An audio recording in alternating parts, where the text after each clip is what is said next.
कोई अगर 20 साल है कोई।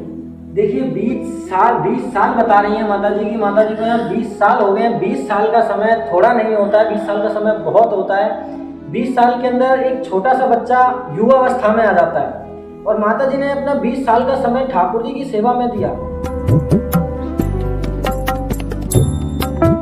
सभी भक्तों को राधे राधे। आज हम आप सभी भक्तों को लेकर आए हैं राधा रानी जी की प्रिय सखी विशाखा सखी के गांव कमई में। आज हम आप सभी भक्तों को जो है यहाँ पर जो विशाखा सखी जी हैं उनके महल पर दर्शन कराएंगे और उनकी जो लीला थी और उस पूरी कहानी को और राधा रानी जी के प्रति क्या सेवा थी उस सभी जानकारी के बारे में आप सभी को बताएंगे। चलिए चलते हैं विशाखा सखी जी की मंदिर की ओर। तो यहाँ जो है विशाखा सखी जी का महल है। यहाँ हम जो है मुख्य द्वार पर पहुँच चुके हैं और अंदर जाकर के हम आप सभी को दर्शन कराएंगे। उसके बारे में जो विशाखा सखी जी हैं लीला के बारे में विस्तार पूर्वक महाराज जी के द्वारा बताएंगे और जो मंदिर में अंदर पुजारी जी हैं उनके द्वारा भी लीला का विस्तार कराएंगे। तो चलिए चलते हैं, कराते हैं दर्शन।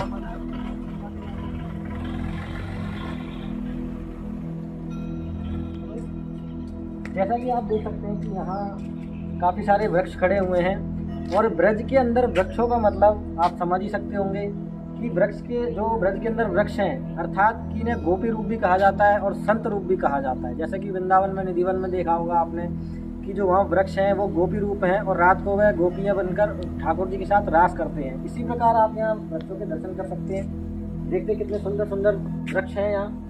आइए और आगे चलते हैं, देखते हैं इस मंदिर में और ऐसी कौन सी महत्वपूर्ण चीज़ें हैं दर्शन के लिए, देखने के लिए। आइए, कितना सुंदर माहौल है, एकदम शांति। अगर कोई संत यहाँ आए या भक्तगण जैसे यहाँ आए तो शांति से बैठे हैं, प्रभु के नाम के अंदर लीन हो सकते हैं, क्योंकि सखी के भाव को यहाँ समझ सकते हैं। क्योंकि देखो प्रभु के भाव को समझना और सखी जी के प्रेम में डूबना, उस भक्ति के नाम में डूबना, उसके लिए ऐसा ही माहौल चाहिए। जैसा कि आप देख रहे हैं कितना शांतिपूर्ण वातावरण है। और जब हम यहाँ आए हैं मंदिर के पास, मंदिर के साथ में हमें एक कुंड दिख रहा है, जैसा कि आप ये कुंड देख सकते हैं। आगे आइए हम आपको कुंड की ओर लेकर चलते हैं।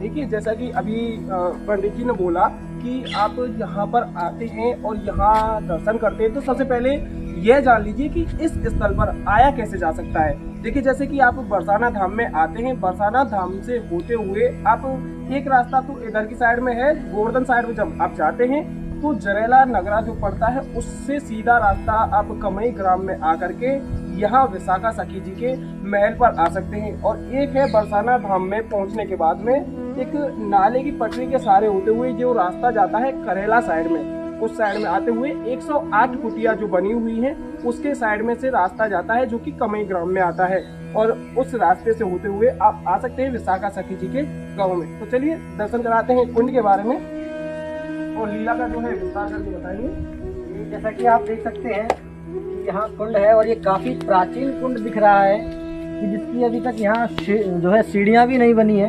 आप आगे जाके नज़दीक से देख सकते हैं। आइए आपको दिखाते हैं यहाँ से। ये वह प्राचीन स्थल है जहाँ ठाकुर जी यहाँ सखियों के साथ आया करते थे और यहाँ लीलाएं किया करते थे। ये उसी समय का प्राचीन कुंड यहाँ बना हुआ है। कुंड का अर्थ ये होता है कि किसी भी मंदिर में जब हम जाते हैं उसमें प्रवेश करने से पहले अगर स्नान जैसे नहीं किया है या जैसे घर से आते वक्त कुछ अपवित्र चीज़ों से हम टच हो जाते हैं, आज की भाषा में कहें तो यहाँ अगर हम देह की शुद्धि कर सकते हैं। इसलिए हर प्राचीन स्थल के आगे आपको ब्रज के अंदर कुंड पाएगा। तो कुंड के आपने दर्शन किए तो अब चलते हैं सीधा मंदिर की ओर ठाकुर जी के दर्शन के लिए। आइए।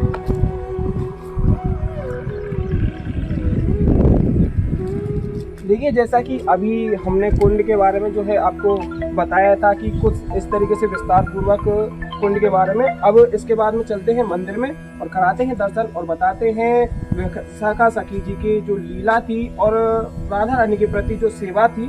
पहले चलिए मंदिर में लाडली जी के और सखी जी के दर्शन कराते हैं।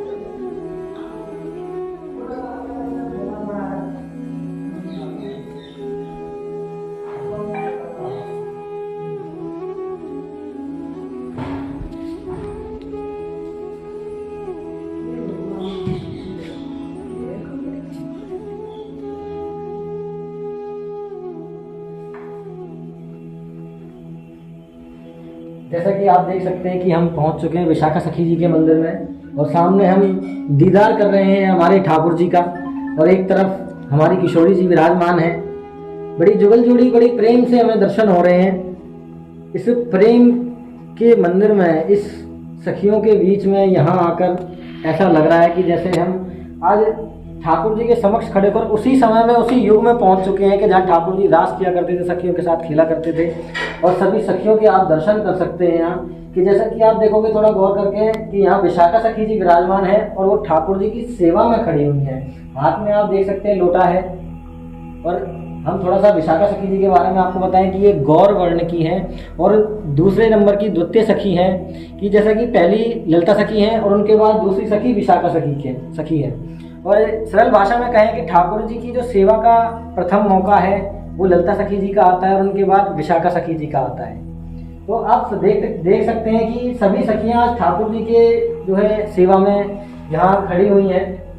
ठाकुर जी की जो सखियां हैं सभी जो हैं अंगों से प्रवाहित हुई हैं, अंगों से निकली हैं। ये कह सकते हैं कि ये सभी सखियां हमें प्रेम की भाषा समझाती हैं कि इस जगत में, इस संसार में कलयुग का जहाँ इतना प्रभाव है, जहाँ इतना पाप है और पुण्य है, पुण्य का जो कारण है वो संतों द्वारा और यहाँ सखियों द्वारा, इस धर्म स्थल के द्वारा ही हमें पता लगता है कि हाँ, कि इस कलयुग के अंदर प्रभु के नाम, प्रभु नाम आधार, मतलब कि इस प्रभु के नाम से, प्रभु का नाम लेकर इस जगह से हम तर सकते हैं। उस नाम के अलावा ऐसा कोई दूसरा चारा नहीं है, प्रभु की सेवा के अलावा ऐसा कोई दूसरा चारा नहीं है कि इस देह को हम, जो हमारा देह, हमसे जो गलतियाँ होती हैं उन गलतियों को हम, प्रभु हमारी क्षमा कर दें, इस देह को हम तार सकें। तो जो आप दर्शन कर रहे हैं बहुत ही महत्वपूर्ण दर्शन है। पता नहीं कितने जन्मों के जब हमारे पुण्य एकत्रित होते हैं तब जाकर हमें ये दर्शन प्राप्त होते हैं। तो देखिए, जैसा कि अभी महाराज जी ने बताया जो विशाखा सखी जी के बारे में और जो अपनी लीलाओं के बारे में और लाडली जी की सेवा के लिए जो विशाखा सखी जहाँ पर सेवा करती है उसके बारे में, तो यह जो मंदिर का प्रांगण है इसके बारे में जो है हम आपको दर्शन करा देते हैं। चलिए मंदिर के प्रांगण के जो है दर्शन करा देते हैं। और मंदिर में हमें यहाँ दर्शन करते करते जब हम मंदिर देख रहे हैं तो यहाँ हमें एक माता जी मिली है। माता जी कितने समय से यहाँ आप हो सेवा में? वो तो भैया वो बिना है, लगभग कितना समय हो गया आपको? वो तो कोई है 20 साल है कोई। देखिए 20 साल बता रही हैं माता जी की। माता जी को यहाँ 20 साल हो गए हैं। 20 साल का समय थोड़ा नहीं होता है, 20 साल का समय बहुत होता है। 20 साल के अंदर एक छोटा सा बच्चा युवावस्था में आ जाता है और माता जी ने अपना 20 साल का समय ठाकुर जी की सेवा में दिया।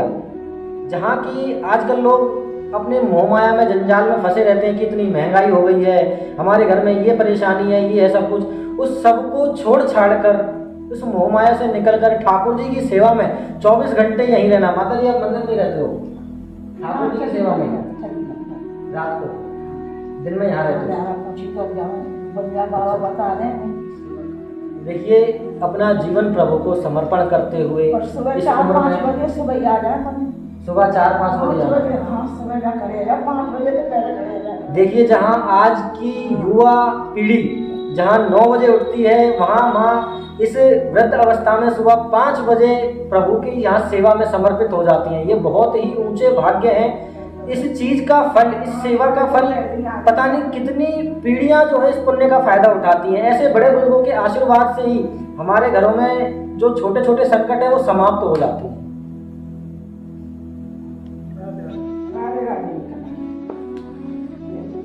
देखिए दर्शन कर लीजिए मंदिर प्रांगण के शुरू से लेकर एंड तक, मतलब कि जो राधा रानी जी की जो अष्ट सखियां हैं उनके नाम कुछ इस तरीके से यहाँ लिखे हुए हैं। श्री ललिता जी की नाम लिखा हुआ है, श्री